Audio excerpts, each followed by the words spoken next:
আমার মা থালা বাসন মাইজা মাইজা ধোবে আর আমি বৈশা বৈশা দাঁড়ায় দাঁড়ায় এখানে ভিডিও করব। কোনো প্রবলেম?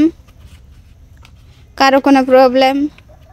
কেন কল চাইপা দেয় না, কেন থালা বাসন মাইজা দেয় না? এখানে দুইটা মগ আছে, একটা ময়লা দেখায় আর একটা একটু বেশ ভালো পরিষ্কার লাল। হ্যাঁ, ওই পাশে আর একটা মগ আছে, ওই যে দেখা যাইতেছে, দেখেন। হ্যালো সবাই, কেমন আছেন? আমি কলিকল্পনা, বাংলাদেশের গ্রামের বাড়ি থেকে। এই যে যে গ্রামের বাড়ির সৌন্দর্য, এই সকালবেলা সৌন্দর্য, এইটা কিন্তু আপনি কোথাও খুঁজে পাবেন না। এই রাস্তা দইরা হাইটা হাইটা হাইটা হাইটা যাবেন, কচু পাতার উপরে ওই যে শিশির জমে অতখানি কইছে, ওই যে আর একটা আছে। হ্যাঁ, ওই যে দেখেন কত বড় আর একটা শিশিরে পানি জমছে। এইখানের ঘাসে আপনি দেখবেন প্রত্যেকটা ঘাসের মাথায় মাথায় শিশির। এইগুলো কি আপনি কোনো জায়গায় পাবেন? আমি তো এগুলো অন্য জায়গায় পাই না। আর এই যে আমার মাথায় হাত উঠে গেছে, সত্যি আমি অন্য জায়গায় পাই না, দেখি না, এত ভালো লাগে এখানে। এই যে পালং শাক, মূলা শাক, হ্যাঁ এই জায়গা কত সুন্দর গাছ হয়েছে।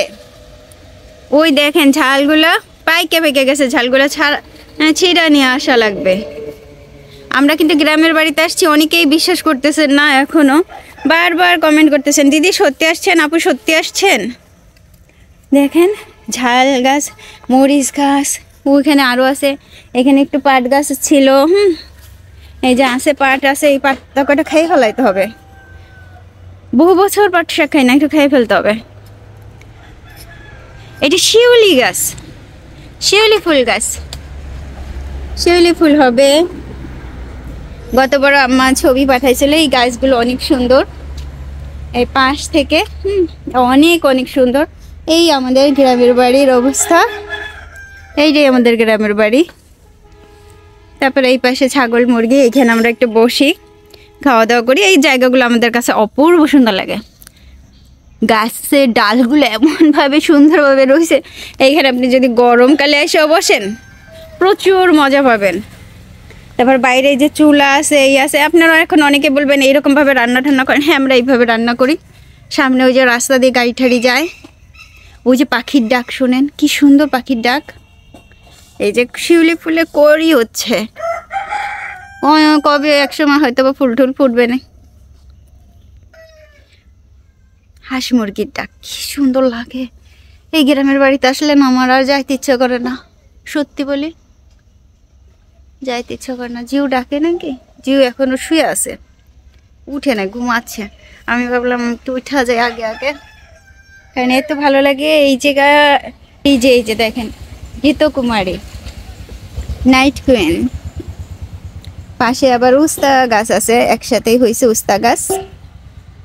এই উস্তা গাছে ফুল হয়েছে, যখন ফল হবে আমি হয়তো বা এখানে আর থাকবো না, চলে যাব তখন। না ওই দূরে মানকচু, কোরিয়াতে মানকচু মানুষজন লাগায় লাগায় ঘরে রাখা দেয়, বুঝছেন, টবের ভিতর লাগায়, দাম দিয়ে কিনা নিয়ে আসে। আর আমরা এখানে মানকচু খাই, মানকচু আমরা খাই।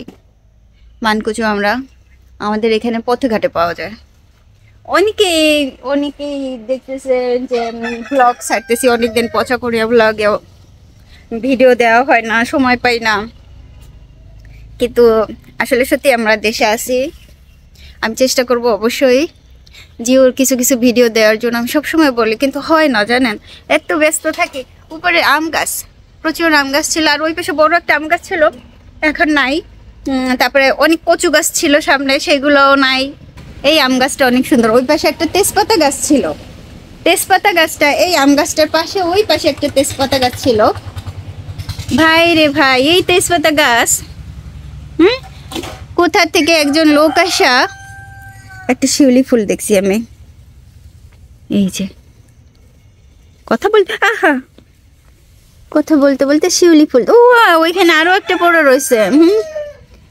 শিউলি ফুল যে একটা পড়ছে, আর একটা খুব সুন্দর, কালার হয় নাই বা আজকে ফুটে নাই, খুব সম্ভবত 2-3 দিন হয়ে গেছে, কারণ পড়ে গেছে যেহেতু। তো এক লোক আইসা সেই তেজপাতা গাছের মাথার ডাল কাটায় কাটায় নিয়ে যায়, যে গেছে গিয়া আমার মা তো বললো যে বিক্রি করব না, সেই লোক এসে কেন বিক্রি করবেন না, আপনার গাছটা অনেক সুন্দর, কয়েকটা বিক্রি করেন, গাছের ডাল ডল বিক্রি করেন মাত্র 500 টাকার জন্য। সেই লোকটাই ওইভাবে গাছের ডালগুলো কেটে কেটে নিয়ে গেছে, তারপর ওই গাছটা মরে গেছে। তেজপাতা গাছ, কত বড় একটা তেজপাতা গাছ ছিল, এত আমি এই সব সময় নিয়ে গেছি কোরিয়াতে ওইটা গাছের পাতা, এখন কিনা খাই। দুনিয়ার বদমাইশ, বুঝছেন? সবাইকে বিশ্বাস করবেন না। আপনি সবসময় দেখবেন সব প্রতিবেশীরা ভালো, কিন্তু তার ভিতরে একজন আছে কেমন যেন, এটা কি উস্তা শুকাইয়া গেছে? আমার মা মনে দেখে নাই, এই তো উস্তা একটা হইয়া শুকাইয়া আমচুর হয়ে গেছে, আমার মা দেখে নাই।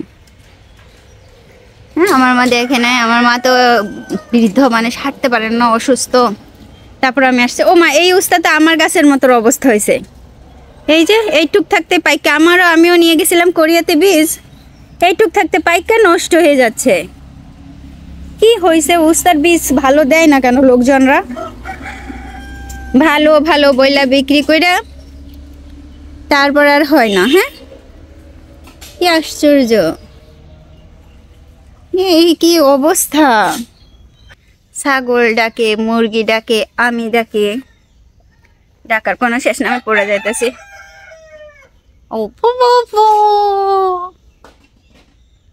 টিকটক আলিরা নাকি টিকটক করে যারা, তারা কয়েকজন নাকি আমাদের যে ভিডিওগুলো একেবারে ডাউনলোড করে করে আপলোড দিতেছে। ভাই রে ভাই, এই টিকটকার কি মানে এই সুর, দুই একজন টিকটকার সুর পরের ভিডিও চুরি করে ডাউনলোড করে নিয়ে আপলোড দেয়। আর যারা নিজেদের ভিডিও করে তারা হচ্ছে গ্রেট, খুব ভালো। আর যারা হচ্ছে সুর, তুই সুর, তুই এই চুরি কো আনতে শিখছিস? তোর ফ্যামিলি যদি ভালো হইতো তুই ভালো হইতি, অবশ্যই ভালো হইতি। তুই ভালো না, তোর ফ্যামিলিও ভালো না, সেজন্য তুই ওরকম হয়েছিস সুর। আমাদের ভিডিও, আমার ছেলের ভিডিওগুলো চুরি করে ডাউনলোড করে নিয়ে টিকটকে ছাইরা ই করস কেন? যোগ্যতা নাই, কোনো যোগ্যতা নাই। টিকটকাররা পরের ভিডিও ডাউনলোড করতে হবে কেন? তোর ভিডিও তোর নিজের যোগ্যতা নাই? বুঝি না ভাই, বাংলাদেশের দুই একটা এই যে যারা ভিডিও ডাউনলোড করে নিয়ে ছাড়ে, এদের আর কোনো যোগ্যতা নাই, কোনো যোগ্যতা নাই। হায় রে বাবা, এগের জন্য না আমার প্রচুরই লাগে। কেন? কি কারণে তোরা আমাদের ভিডিওগুলো ডাউনলোড করে নিয়ে ওইখানে ছাড়স? কি কারণে? তো টেহা কম পড়ছে তাই পরের ভিডিও ডাউনলোড করে নি টেহা কামাস? হ্যাঁ, আসলে কি তোরা কোনোদিনও ভালো হবে না, বুঝছিস? যে কয়টা আছে টিকটকের আইডি, ফেক আইডি আছে আমাদের, এদের উদ্দেশ্যে বলি, সুর, তোরদের আসলে নাই, জন্মের সঠিকতা নাই, একেবারে সত্য কথা, একদম সত্য কথা। তা না হলে পরের ভিডিও চুরি করতি না।